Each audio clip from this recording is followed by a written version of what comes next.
वेद वेदांत का ज्ञान हो गया तो ध्रुव जी ने 12 अक्षर मंत्र लिए थे और 12 श्लोक में ही भगवान की प्रार्थना करी है।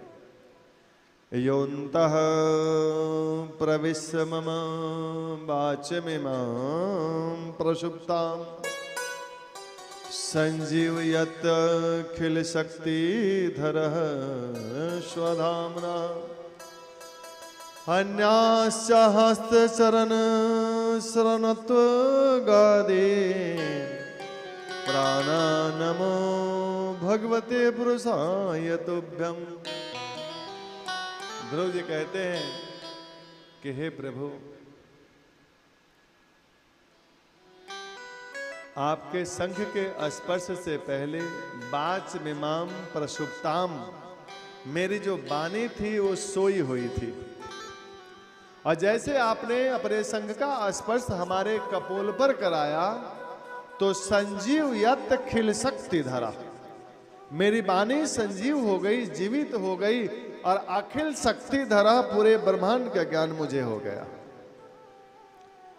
तो ये हस्त चरण श्रवणत्व गादीन, ये हाथ है, चरण है, वाणी है, कान है, आंख है, ये सब आपके कृपा से काम करती है।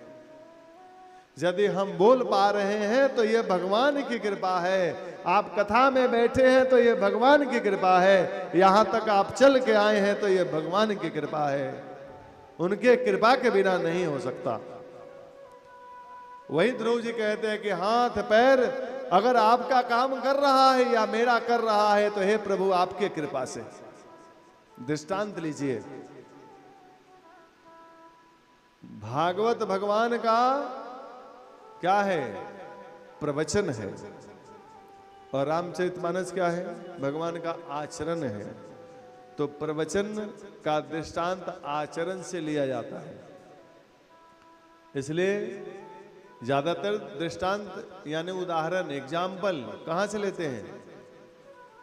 किसी महापुरुषों के चरित्र से लेंगे, और नहीं तो भगवान के चरित्र से लेंगे, यही दृष्टांत लिया जाता है। जब राजा जनक के दरबार में राम जी ने शिव धनुष को तोड़ा था जानकी जी से विवाह करने के लिए, उस समय वहां परशुराम जी आ गए, और परशुराम जी इतने क्रोध में थे कि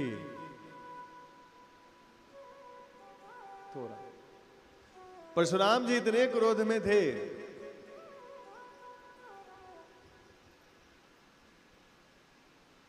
कि धनुष ने किसने तोड़ा? धनुष तोड़ा क्यों? जो तोड़ा वो सहस्त्र बाहु के समान मेरा अपराधी है, सामने आ जाए। अब क्रोध में थे और लक्ष्मण जी ने उस आग में घी और डाल दिया। हाँ, लक्ष्मण जी को मार देना चाहते हैं, लक्ष्मण जी को मार देना चाहते हैं परशुराम जी। वहां गोस्वामी जी कहते हैं कि लक्ष्मण जी को मारने के लिए स्पष्ट कह दिया कि रे नृप बालक काल बस बोलत नहीं संभार।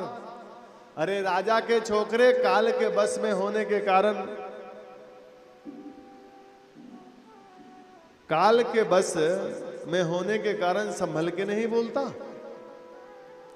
सिट्टी ले रहा है, थोड़ा सा कम कर दे। काल के बस में होने के कारण तो संभल के नहीं बोल सकता। फरसा उठाए मारने के लिए, लेकिन हाथ नहीं उठ रहा है। बहाई न हाथू दहाई रिस छाती, और भाग कुठारू कुंठित नृप घाती। हाथ चलता नहीं, बहाई न हाथू, हाथ नहीं चलता। दहाई रिस छाती, छाती क्रोध से जल रही है, और भाग कुठारू कुंठित नृप घाती। जो राजाओं को मारने वाला, संहार करने वाला हमारा जो कुठार है, ये फरसा है, ये भी कुंठित हो गया। न हाथ चल रहा है, न फरसा काम कर रहा है। लक्ष्मण जी को मारना चाहते हैं, कैसे काम करें? वहां तो सर्वेश्वर ईश्वर सामने खड़े हैं, उनके सामने कैसे हाथ चलेगा। और जब वही भृगु लता जब छाती पर देखा राम जी के, जो भृगु जी ने नारायण के छाती में लात मारी थी, वो चिन्ह देख लिया परशुराम जी ने, तो उन्होंने कहा कि हमारे धनुष पर बाण चढ़ा दो, तो हम आपको पूर्ण रूप से पहचान लेंगे। जैसे वो बोला तो धनुष परशुराम जी ने राम जी के हाथ में दिया नहीं है। जैसे बोला धनुष पर बाण चढ़ा दो, देत चाप आप ही चल गए, और परशुराम मन विस्मय भयो। देत चाप, चाप का मतलब धनुष।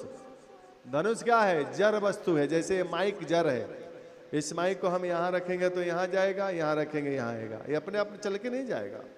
उसी प्रकार धनुष भी जड़ है, अपने आप नहीं चल के जाएगा।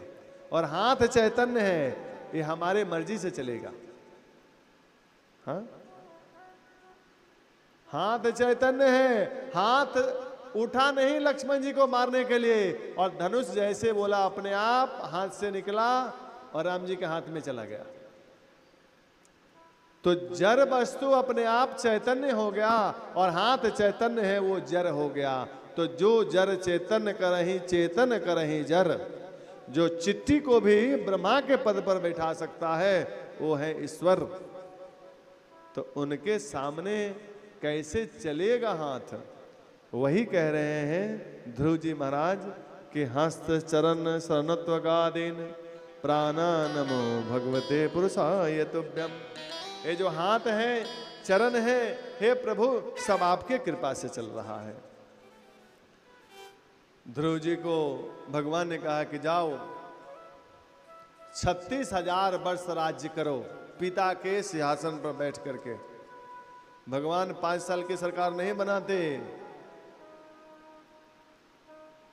और भगवान आशीर्वाद दे करके वहां से अपने धाम को गए। ध्रुव जी रास्ते से चले हैं, मन में यही विचार करते हैं कि मेरी बुद्धि खराब हो गई थी। मतिर विदुषता देवैहि पततभिर सहिष्णुभिः। मेरी बुद्धि खराब हो गई थी, जो हमने कंकर पत्थर भगवान से मांगा, राज्य मांगा। यदि कोई राजा प्रसन्न हो जाए किसी गरीब के ऊपर किसी कार्य से, और बोले कि मांगो, क्या मांगते हो, क्या चाहिए बोलो, और गरीब आदमी कहे कि हमारी गैया भूखी है, एक पाला भूसा दे दो कि हमारी गैया आज खा ले, तो राजा से मांगा भी तो भूसा।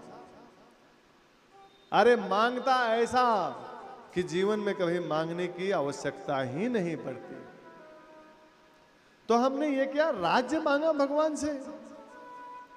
उस अलौकिक छवि का जब दर्शन हो जाता है, भगवान का जब साक्षात्कार हो जाता है, तो ये सारी दुनिया फीकी फीकी लगती है। दुनिया की चाहे जितनी बड़ी सुंदरता हो, लेकिन भगवान के सुंदरता के सामने जीरो है, जीरो। और उसकी गणना जीरो में भी नहीं हो सकती। भगवान की सुंदरता के सामने सारी दुनिया बिल्कुल फीकी है। एक बार भगवान का साक्षात्कार हो जाए, भगवान का दर्शन हो जाए, इस दुनिया से व्यक्ति रूठ जाता है। ध्रुव जी ने कहा ये क्या हमने मांग लिया। ध्रुव जी गए हैं अपने राज्य में, तो जो माता गोद से उतार दी थी, वही माता आरती का थाल सजा करके ध्रुव जी की स्वागत में खड़ी है।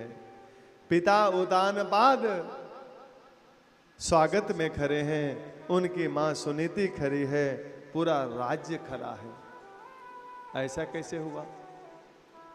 यदि जो माता ने उतारी थी गोद से, और वही माता आरती की थाल सजा के खड़ी है, क्यों? क्योंकि यहां सुखदेव जी कहते हैं कि यस प्रसन्नो भगवान गुणैर्मैत्रादिभिर्हरिः तस्मै नमन्ते भूतानि निम्नमापैव स्वयं। यस प्रसन्नो भगवान, जिसके ऊपर भगवान प्रसन्न हो जाते हैं, तस्मै नमन्ति भूतानि, सारी दुनिया के लोग उसके सामने नतमस्तक हो जाते हैं।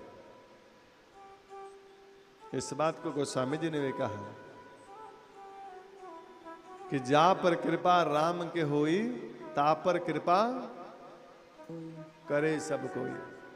तो जिसके ऊपर राम की कृपा होती है उसके ऊपर सब लोग कृपा करते हैं। इसलिए सब लोग यहाँ खड़े हैं ध्रुव जी के स्वागत में। ध्रुव जी ने राज्य को संभाला। एक बार की बात है कि एक बलवान यक्ष यहाँ, जो सौतेली माँ थी, उनके पुत्र का नाम था उत्तम, उसको यक्ष ने मार दिया। और पुत्र के वियोग में मैया जो सुरुचि थी, आत्मदाह कर लिया, अग्नि में प्रवेश हो गई, जल के उन्होंने अपने शरीर का त्याग कर दिया, जल के मर गई। जक्षों के साथ युद्ध भी हुआ। ध्रुव जी ने जक्षों को मारा, कुबेर जी आकर के समझाए हैं। और 36,000 वर्ष राज्य करने के बाद में यहाँ ध्रुव जी के लिए भगवान ने विमान भेजा है। मृत्यु हाथ जोड़ करके खड़ी है और ध्रुव जी जैसे विमान पर चढ़ने के लिए हुए, मृत्यु ने कहा कि हमसे मिले बिना आप नहीं जा सकते। ध्रुव जी ने कहा कि आप कौन है? बोला मृत्यु तो मैं ही हूं ना। बोला इधर आओ, यहां बैठो। मृत्यु बैठी और उसके सिर पर पैर रख करके ध्रुव जी विमान में चढ़ गए, भगवान के भेजे हुए। मृत्युर मूर्धनि पदम दत्वा आरूढ़ो हाथ भूतम गृहम। जैसे विमान में चढ़े तो उन्होंने कहा कि मैं अपनी माता को छोड़ के नहीं जाऊंगा। भगवत पार्षदों ने कहा कि वो विमान दूसरा देखो, जो विमान जा रहा है ना उसमें तुम्हारी माता है। देखा तो माता दूसरे विमान में जा रही है, भगवत धाम। दोनों भगवत धाम गए। अब आप विचार करिए, इस कथा का संकेत क्या है? ध्रुव और उत्तम की कथा का संकेत है कि ध्रुव की मां ने कष्ट तो बहुत झेला, महल के बाहर रही, धर्म का आचरण किया, कष्ट हुआ, लेकिन 36,000 वर्ष उसका पुत्र राज्य करके भगवान के धाम को गया और माता भी गई। और जो महलों में रही, जो नीति के अनुसार काम नहीं किया, धर्म के अनुसार काम नहीं किया, धर्म का जिसने आचरण नहीं किया, उसको कुछ क्षणिक सुख तो हुआ महलों का, लेकिन उसका बेटा बलवान यक्षों के द्वारा मारा गया और माता भी आत्मदाह कर ली। परिणाम क्या हुआ मैया बेटे का? जो धर्म के मार्ग पर चलता है, भगवान उसकी रक्षा करता है। धर्मो रक्षति रक्षितः, जो धर्म की रक्षा करता है, धर्म भी उसकी रक्षा करता है। अधर्मो एवो हतो हंति, जो धर्म की रक्षा नहीं करता, धर्म ही उसको मार डालता है।